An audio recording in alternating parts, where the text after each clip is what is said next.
Hello everyone, welcome to the Geoecolologist. I'm Dr. Krishnanand, and in today's session we are going to learn about the contributions made in geographical thought by the Arab scholars. So at one time in Christian Europe it was all dark ages, but at the same time parallel to that in the Islam world, in the rule of the caliphs, in the Khalifa's world, what was happening? There was geographical knowledge surviving through the contributions of these Arab scholars. So today we are going to learn about various contributions of these scholars and how they helped survive geographical thought in Middle Ages. That's why they're also known as survivors of geography. So before we go ahead, please like and subscribe to our channel, and also don't forget to press the bell icon for the updates. So before we go to the contribution of the Arab scholars, let's understand the location of this particular kingdom of Arabia. So how it looked, what was the locational advantage? So let's do this locational analysis first. Alright. So that is important here to understand how this particular land had again the advantage of location.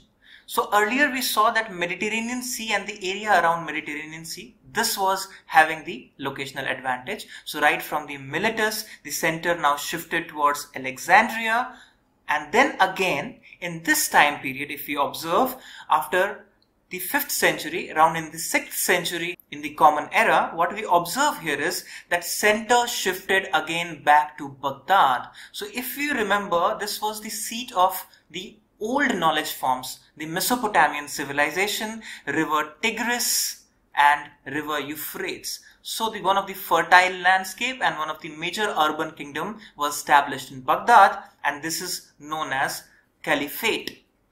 Khalifa was the ruler here, the descendants of Muhammad, who established Islam at Mecca. So this is the place of Mecca and Medina, if you observe, in the Arabian desert, and this is the center, Baghdad. So this is the location, and if you observe, it is connected from Mediterranean, it is connected from the Black Sea, it is connected from the Caspian, it is connected from the Indian Ocean, and also Red Sea and Persian Gulf. So all kinds of advantage for the movement. That is the first important point. So what we see here is the exploration possibility. That is the first point. That is, they could explore as much in the oceans, in the land, across the seas. So this was one of the best locational advantage. Apart from that, they had this entire fertile valley of the old Mesopotamian civilization. So that was an advantage as well. And this entire land connectivity across the Asia Minor and also across the European nations through North Africa as well as through Asia Minor and Byzantine Empire. So if we observe, there was a locational advantage here as well. So this is where this Arab scholarship flourished under the Caliphate. So let's look further. The city of Baghdad became the most important city of that particular time period. So this is what we need to remember first. So these are the scholars, if you look here. So Harun al-Rashid, who was regionally known as Al-Mamun, he was the Khalifa who gave maximum priority to the scholarship.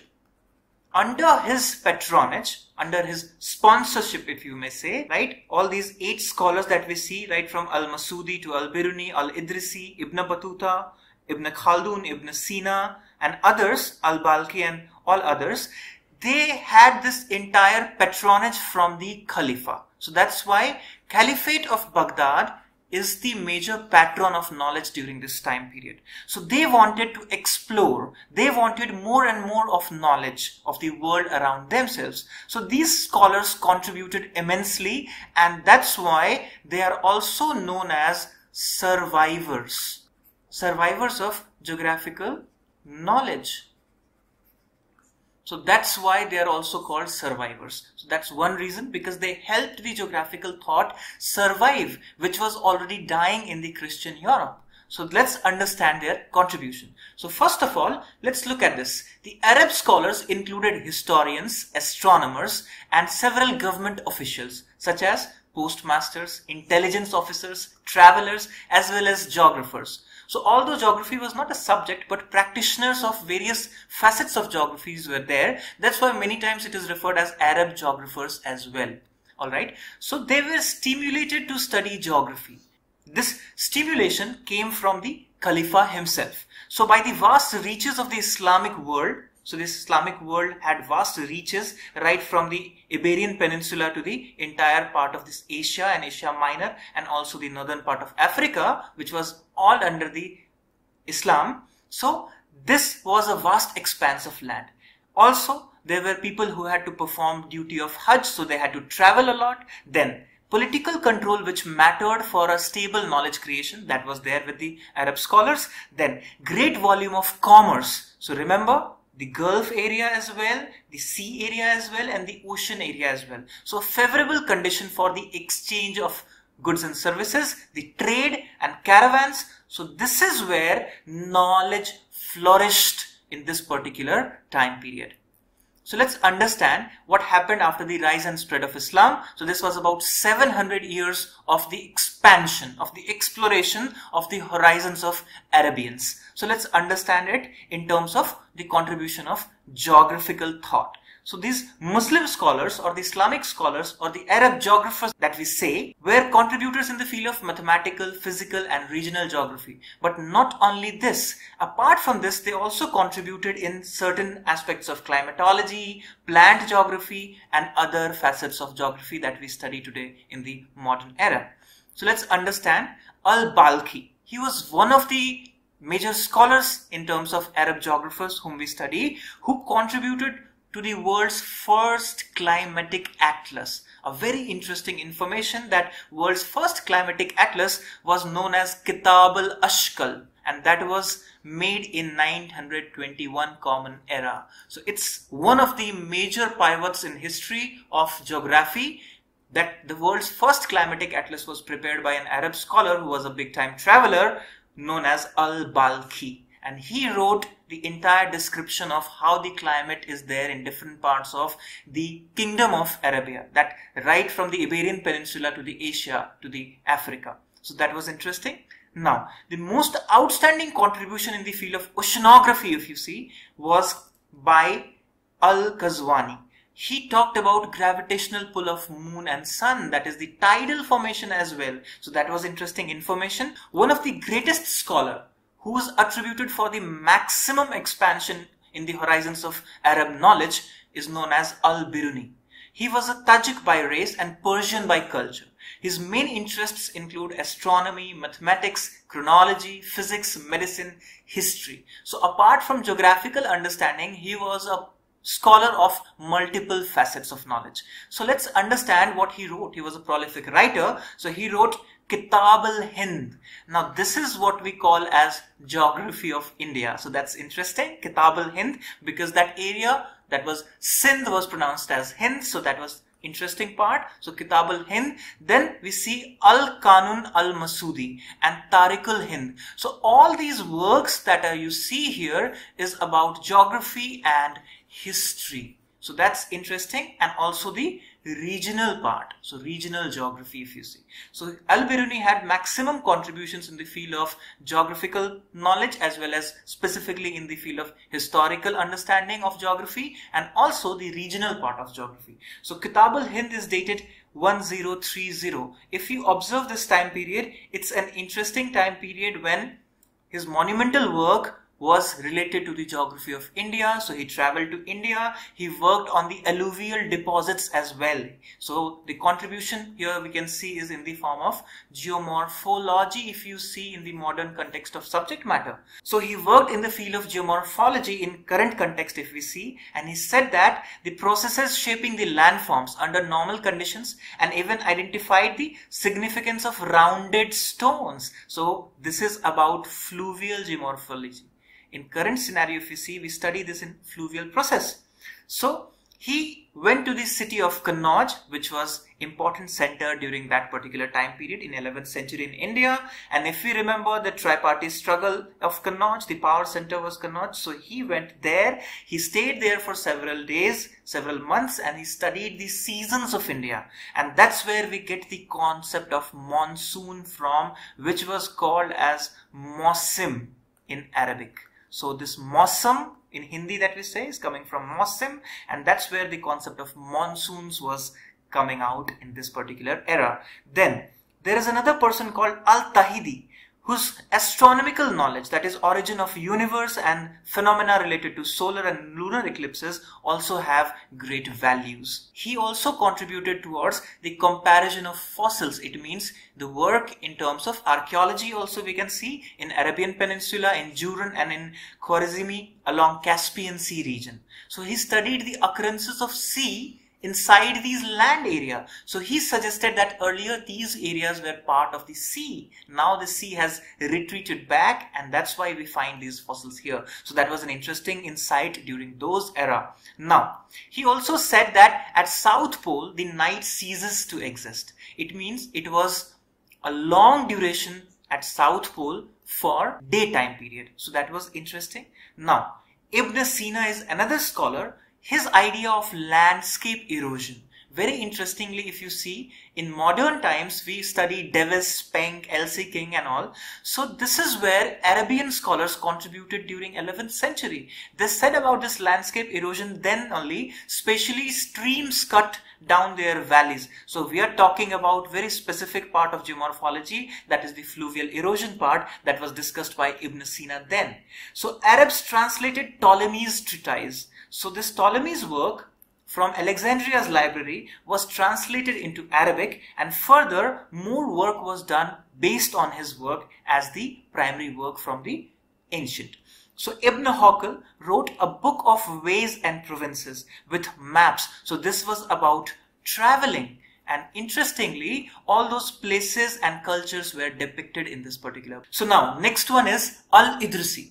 Very interestingly, he constructed a world map of the known world, and that is, if you see this particular time period, the end of almost 12th century, for the Christian king Roger of Sicily. So the patronage here was coming from Christian king when Al-Idrisi composed this world map, and also had information of Asian region on this particular world map. So in Baghdad, what happened at that particular time? The astronomers used compass long before Europeans used it, and further they studied obliquity of the eclipse and measured a part of Earth's meridian. So that's some serious work in terms of astronomy, and also that has an impact on geographical thought.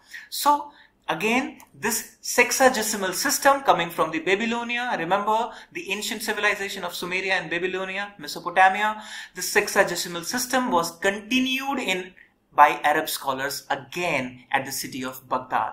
So Al-Idrisi was a leading scholar of 12th century. His most important work is named this long, The Amusements for Him Who Desire to Travel Around the World. A very interesting book at that particular time was written by Al-Idrisi, stating that there are so many things to explore, there are so many ways to entertain yourself if you have a desire to travel around the world. So what you observe here is again that exploration was thrusted again and again. So if you want to learn geographical knowledge, you must explore. This was the basic idea behind all of these scholars who were great travelers and prolific writers as well. So his world map is considered as the most important contribution to geography. So his map was based roughly on the rectangular projection, and whose projection was it? Ptolemy's work. So that's interesting again. Furthermore, we all know him by the famous song of Gulzar Ibn Battuta. Why is he so famous in terms of traveler? That's because of his stupendous amount of traveling. Out of entire life, he traveled for 28 years. 75,000 miles he covered in those days. Mind you, transport was not that well developed.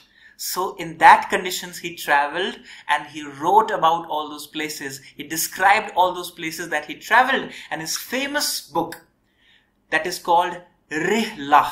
So Rihlah provided insight into soils, agriculture, economy, political history of the entire Muslim world of that particular time period. So that was an interesting geographical thought which was preserved through the works of Ibn Battuta, through his travels. So he came to Delhi as well during Muhammad bin Tughlaq's reign, and he served as Qazi in Delhi Sultanate. So that's interesting information. And furthermore, Ibn Khaldun, he was a historian, and through his writings based on his travel, he wrote a work that is known by the name of Muqaddimah.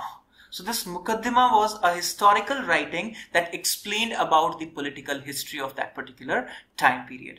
So furthermore, let's understand how the Ptolemy's prime meridian was used to calculate the longitudes as well. So Abu Mashhar, another scholar, is contributor to this particular framework where Ptolemy's prime meridian. So these scholars made use of shadow of the sun to determine the latitudes. That's another interesting information.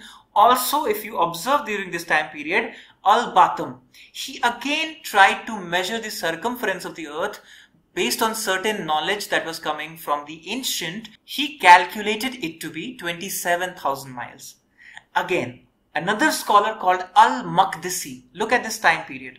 So this was in the 10th century Common Era. He wrote an interesting piece of information that holds true for this particular region that we say as Syria as of now. So that Lebanon, Syria and particular region which is some part of Israel, he wrote about the divisions of the classification of regions. So an interesting work in regional geography, especially in terms of geomorphological zones. That a sand plain running close to the sea, that was the first zone, that is zone 1. Then a mountainous area with vegetation cover and settlement, that was zone 2. The area of lowlands and depression with river valleys, that was zone 3. And then zone 4 was the area of cold high mountains where Bedouins lived, the transhumans community. So that was interesting information. So it was basically the 4 kinds of divisions.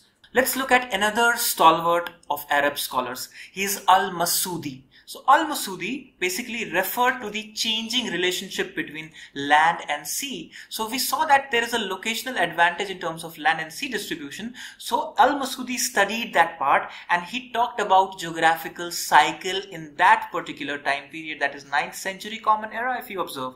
So later on when we see that Davis becomes very famous, it's not that first time somebody talked about geographical cycle.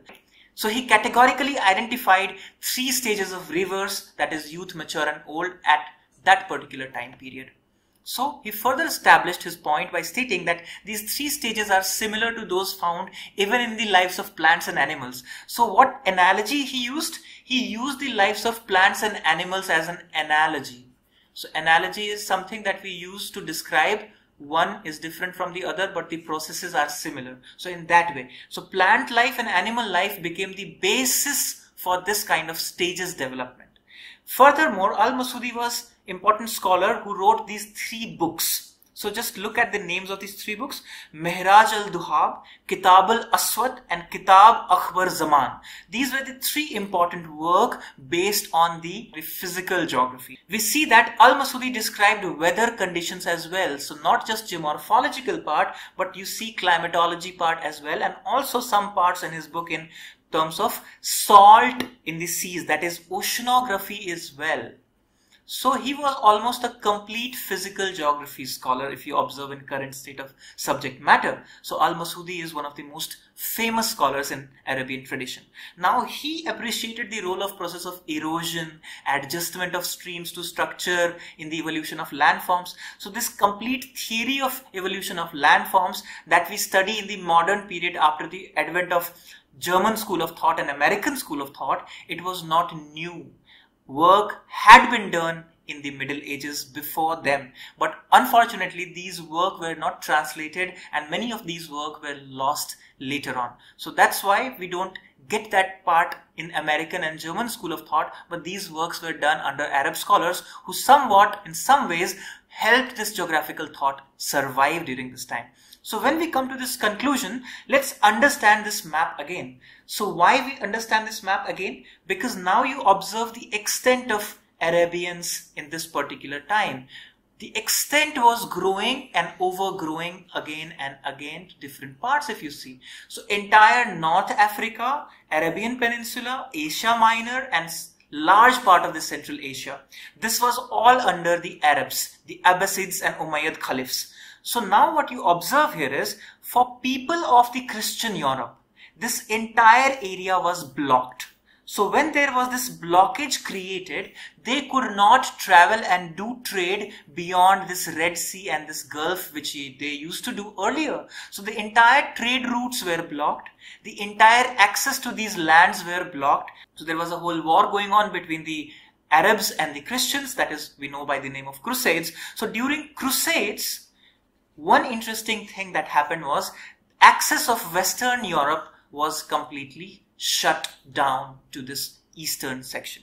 So this was one of the reasons that they started looking for the alternative routes, that is across Atlantic. And that was one of the major reasons that gave impetus to Age of Discovery, which is going to be our next lecture. So now, when we have learned about the contributions of various Muslim scholars, Arab geographers as we call them, now it's the time when we understand that what happened furthermore. What happened during Age of Discovery and how geography started to develop as a huge knowledge base for the entire world. So that we are going to cover in the upcoming lectures. So stay tuned, stay safe, take care.